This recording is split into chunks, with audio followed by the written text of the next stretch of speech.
माझ्यासोबत आमदार रोहित पवार आहेत। दादा, तुम्ही अजितदादांच्या अर्थखात्यात मुख्यमंत्री घुसखोरी करतात अशा प्रकारचा दावा केलाय, नेमका काय दावा आहे आणि कशाच्या आधारावर तुमची ही टीका आहे? एक समजून घ्या की इकॉनॉमिक ॲडवायझर हे जे पद आहे आपल्याकडे नव्हतं आणि आम्हाला असंही कळतंय की हे जे पद दिलं गेलं त्याच्यामध्ये असं लिहिण्यात आलेलं आहे की आत्ताचे मुख्यमंत्री असतील तोपर्यंतच हे पद राहणार. म्हणजे मग देवेंद्र फडणवीस साहेबांसाठीच हे पद काढलं गेलं का असा प्रश्न आहे. आणि जर पदाचे पॉवर जर आपण बघितल्या तर सुपर फायनान्स मिनिस्टर असं ते पद आहे. म्हणजे फायनान्स मिनिस्ट्रीकडनं सुद्धा नाही तर इतर विभागाकडनं जे कुठले विषय असतील आर्थिक ते क्रॉस व्हॅलिडेशन हे ह्या विभागाकडनं नाही तर या त्या पदाच्या माध्यमातून केलं जाणार. तर मग आपलं सगळ्यांचा प्रयत्न असा असतो की पटकीने निर्णय घेण्यात यावा, त्याच्या पारदर्शकता असावी, पण विकेंद्रीकरण होणं फार महत्त्वाचं आहे. तुम्ही सेंट्रलायझेशनमध्ये गेला तर तुम्ही हुकुमशाहीकडे चाललाय असं आमचं मत आहे. त्यामुळे या बाबतीत सरकारने निर्णय घ्यावा. आता तुम्ही बघा की याच्यामध्ये राजकीय दृष्टिकोनातून बोलायचं झालं तर विश्वरत्न डॉक्टर बाबासाहेब आंबेडकरांच्या जयंतीनिमित्त सगळ्यांना बोलवून द्यावं असं सगळ्यांनाच वाटतं. कारण का एवढं मोठं कार्य त्यांचं आहे, विचार एवढे मोठे आहेत, तर तिथं मुख्यमंत्री साहेब बोलले, गव्हर्नर साहेब बोलले असावेत आणि दोन्ही उपमुख्यमंत्री साहेबांचं भाषण तिथं कापून टाकलं. ही जी नवीन प्रथा आता सुरू झालेली ती लोकशाहीसाठी चांगली नाही असं आम्हाला सगळ्यांना वाटतं. अशोक चव्हाणांनी एक किस्सा सांगितलेला आहे की ज्यावेळेस ते तुमच्या मतदारसंघामध्ये आलते त्यावेळेस लोक त्यांना कानात येऊन सांगत होते की राम शिंदे खरा माणूस आहे आणि लोकांचा राम शिंदेला मोठा पाठिंबा आहे. आता बरं आहे, भाजपमध्ये गेल्यानंतर त्यांना ह्या सगळ्या गोष्टी सुचत आहेत. आता मोठे नेते आहेत, त्यांच्याबद्दल आदर पूर्वी होता, आजही आहे, उद्याही राहणार आहे. पण फक्त आश्चर्य एवढंच वाटतंय की पक्ष बदलल्यानंतर जसं आपण कपडे बदलतो तसं तुम्ही जेव्हा भूमिका बदलता हे आम्हाला योग्य वाटत नाही. आम्ही कार्यकर्ते आहोत, आम्ही राजकारणामध्ये नवीन आलेलो आहोत. एक विचारसरणी असते आणि विचारसरणी टिकवण्यासाठी आम्ही सर्वजण लढतोय, झगडतोय. आता आम्ही कोणाचा आदर्श ठेवायचा, आता त्यांचा आदर्श काय हा त्यांनाच त्या ठिकाणी माहिती आहे. पण विषय एवढाच आहे की आमचं मत आहे की आज लहान मुलांना, पुढच्या पिढीला एक आपण असं कुठेतरी एक डिरेक्शन दिली पाहिजे, नाहीतर एक विजन दिलं पाहिजे की विचारासाठी, आपल्या लोकांसाठी आपण संघर्ष केला पाहिजे. पण आजचे नेते बघितल्यानंतर संघर्षाबद्दल कुणीच बोलत नाही, पण मात्र पक्ष बदललं, भूमिका बदललं हे मात्र सगळे. हे जे ते अनुभव त्यांचा सांगतायत हा खरा होता? ज्यावेळेस तुम्ही बोलवलं होतं त्यावेळेस लोक त्यांना कानात असे सांगत होते? आता त्यांच्या कानामध्ये कोण येऊन बोललं ते मी काय सांगणार, तो त्यांचा तिथं विषय आहे. आता त्यांना तिथं सुचतंय. आता ठीक आहे, एवढं ठीक आहे, त्यांनी स्टेटमेंट दिलं असावं वगैरे काय. आमचं एवढंच म्हणणं आहे की बोलत असताना महाराष्ट्राबद्दल बोला. की पूर्वी जर तुम्ही बघितलं तर तुम्ही पत्रकार सुद्धा एखादं टूक तरी वाजलं या महाराष्ट्रामध्ये तर अशोक चव्हाण साहेबांकडे तुम्ही बूम घेऊन जायचं, साहेब तुमचं काय मत आहे. आता गेले वर्ष 3 वर्ष अशोक चव्हाण साहेब आहेत कुठे हा प्रश्न पडलाय. म्हणजे भाजपमध्ये एखाद्या नेत्याला कसं कुजवायचं, कसं संपवायचं हे आपल्याला अशोक चव्हाण साहेबांना दुर्दैव म्हणावं लागेल. त्यांच्याकडे बघितल्यानंतर कुठेतरी वाटतं हे खरं दुर्दैवी गोष्ट आहे. गुलाबराव पाटलांनी तुमच्यावर जोरदार टीका केली की रोहित पवार इंग्लिश मीडियममध्ये शिकलेलं पोट्टा आहे आणि सोन्याचा चमचा तोंडात घेऊन जन्माला आलेलं पोट्ट आहे असं तुमच्यावर टीका केली. अहो, या पोट्ट्याकडं पद नाही तरी मतदारसंघामध्ये शैक्षणिक क्षेत्रामध्ये मोठं काम मी केलंय. तुम्ही कॅबिनेट मंत्री आहात, त्या कॅबिनेट मंत्र्याचं तुम्ही पदाचं काय करता हे लोकांना तिथं दाखवून द्या. आता तुम्ही चमचा घेऊन जन्मला का चुना आणि पानाला चुना लावत तुम्ही मंत्री झालात, नाही तर नेते झालात, तर राजकारणात आलात, हे विषय लोकांना नको आहेत.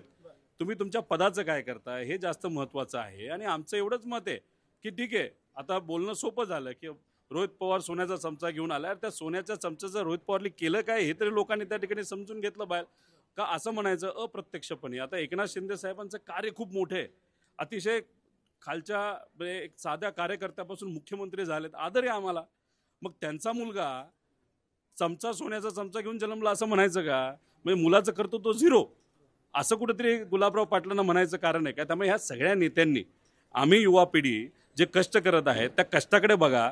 उगाच तुम्हाला काय बोलता येत नाही आणि सुचत नाही म्हणून दुसऱ्या विषयाकडे घेऊन जात असतात, तर मग हे हास्यास्पद आहे असं मला वाटतं. दादा, बीडचे एक निलंबित पोलीस अधिकारी आहेत रणजित कासले नावाचे, त्यांनी असा दावा केलेला आहे की मला धनंजय मुंडेंनी वाल्मिक कराडचा एन्काउंटर करण्याची ऑफर दिली होती आणि त्यासाठी 5 ते 50 कोटी रुपयांची ऑफर दिली होती. एक सांगतो तुम्हाला, बीड ही संतांची भूमी आहे, चांगल्या विचाराची लोक तिथे राहतात. पण नेत्यांनी अतिशय बीडच्या नावाचं वाटोळं तिथं केलेलं आहे.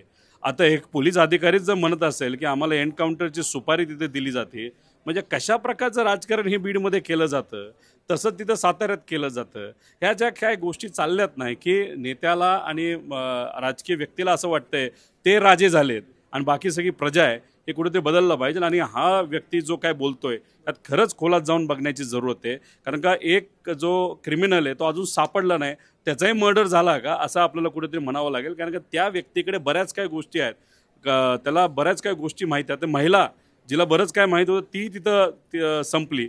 म्हणजे बीड नाही तर महाराष्ट्र हे आता यूपी आणि बिहारच्या दिशेने चाललंय का, असंच आमचं सगळ्यांचं मत आहे. सामाजिक कार्यकर्त्या तृप्ती देसाई म्हणतायत की वाल्मिक कराडचा एन्काउंटर किंवा हत्या होऊ शकते आणि धनंजय मुंडे किंवा धनंजय मुंडेंच्या संबंधित लोक त्यांना संपवू शकतात, कारण की धनंजय मुंडेंचं राजकारण धोक्यात आहे वाल्मिक कराडमुळे.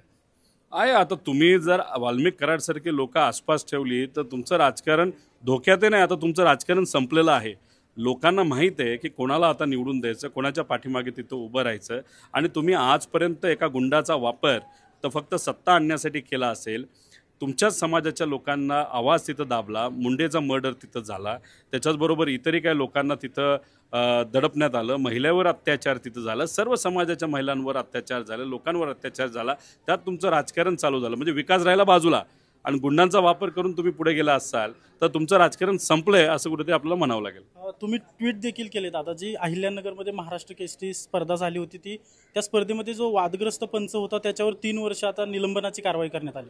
हे बघा, एखादी स्पर्धा होत असेल तर त्यात आम्ही राजकारण आणत नाही, पण एखाद्या स्पर्धेमध्ये आणि खास करून खेळामध्ये जर राजकारण होत असेल तर आम्ही ते खपून घेत नाही.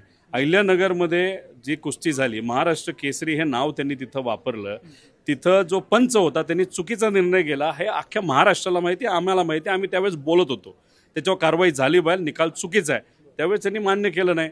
आणि 3-4 महिन्यानंतर आता तुम्ही जागा होता म्हणता की त्याला आता आम्ही निलंबित केला. तर उशिरा निर्णय घेऊन काय फायदा होणार आहे. त्याच्याचबरोबर तुम्ही राक्षेला जे काय तिथं रिस्ट्रिक्शन्स आणले होते, आता तुम्ही रिस्ट्रिक्शन्स काढताय. म्हणजे कर्जतमध्ये जी स्पर्धा झाली पवित्र भूमीमध्ये, तिथं कुठल्याही प्रकारचं गालबोट लागणार नाही अशा पद्धतीने स्पर्धा घेतली.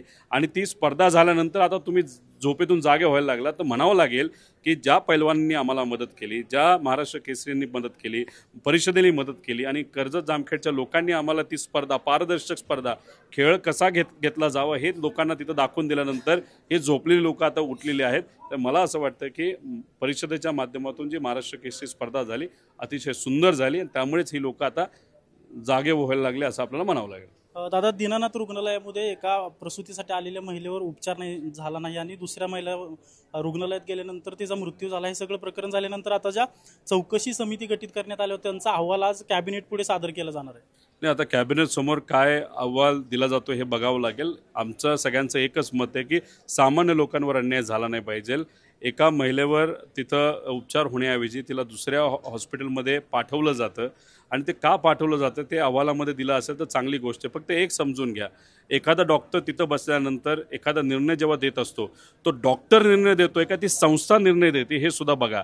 नाहीतर संस्था सांगायचं की काही झालं तर पैसे घेतल्याशिवाय तुम्ही पुढे जायचं नाही आणि बिचारा डॉक्टरचा बळी जाऊ शकतो. त्यामुळे खरं काय हे लोकांसमोर आलं पाहिजे आणि जे काय खरं असेल तर डॉक्टर जबाबदार असेल, संस्था जबाबदार असेल. आता दुर्दैवी एका महिलेचा मृत्यू तिथं झाला आहे. 2 लहान मुलांना आईचं छत्र त्या ठिकाणी हरपलं गेलं आहे. त्यामुळे योग्य निर्णय सरकारच्या माध्यमातून घेतला जावा असं आमच्या सगळ्यांचं मत. ज्या महिलेचा मृत्यू झाला यामध्ये दादा, ती एका सत्ताधारी आमदाराच्या पीएची पत्नी होती आणि मुख्यमंत्री कार्यालयातून फोन आला तरी तिच्यावर उपचार केले गेले नाहीत. जवळ 5 तास तिला तिथं थांबवण्यात आलं पण प्राथमिक उपचार देखील करण्यात आले नाहीत. सत्ताधारी आमदाराच्या पीएच्या घरच्या लोकांची ही परिस्थिती असेल तर गरिबाली काय करायचं हा प्रश्न त्या ठिकाणी निर्माण होतो. हा मुद्दा मी अनेक वेळा घेतलेला आहे. अधिवेशनामध्ये सुद्धा हा प्रश्न मी फक्त या हॉस्पिटलचा नाही सगळ्याच हॉस्पिटलचा मुद्दा घेतला होता की जर सरकारकडनं धर्मदायाच्या अंतर्गत त्यांना जमिनी दिल्या गेल्या असतील, बरंच काय मदत दिली असेल आणि गरीब जातो आणि गरिबाला जर सेवा दिली जात नसेल तर याच्यावर सरकारने उत्तर दिलं पाहिजे. पण आम्ही मांडलेला प्रश्न हा दुर्दैवाने त्या ठिकाणी चर्चेत आणला नाही. मी विनंती करतो सरकारला की येणाऱ्या अधिवेशनामध्ये हा तुम्ही विषय आणा. फक्त एका हॉस्पिटल पुरता नाही, सर्व हॉस्पिटलसाठी आहे. गरिबाला सेवा देण्यासाठी हे धर्मदायचे हॉस्पिटल आहेत, ना की कोणाच्या तरी मोठ्या नेत्याला. त्यामुळे आमदाराच्या पीएची जी परिस्थिती असेल तर गरिबाचा काय हा प्रश्न जो झाला आहे त्याला खऱ्या अर्थाने नीट सेवा देऊन सामान्य लोकांना योग्य सेवा मिळाली तरच त्याला उत्तर मिळेल असं मला वाटतं. धन्यवाद दादा. आपण पाहतो की दीनानाथ रुग्णालयामध्ये जो काही प्रकार घडलेला आहे, एका आमदाराच्या पत्नीसोबत असा, आमदाराच्या पीएच्या पत्नीसोबत असा प्रकार घडत असेल तर सर्वसामान्य लोकांचं काय, अशा प्रकारचा प्रश्न आमदार रोहित पवार यांनी उपस्थित केला आहे. कॅमेरा पर्सन अभिजित पिसेसह अजिंक्य धायगुडे, TV9 मराठी, पुणे.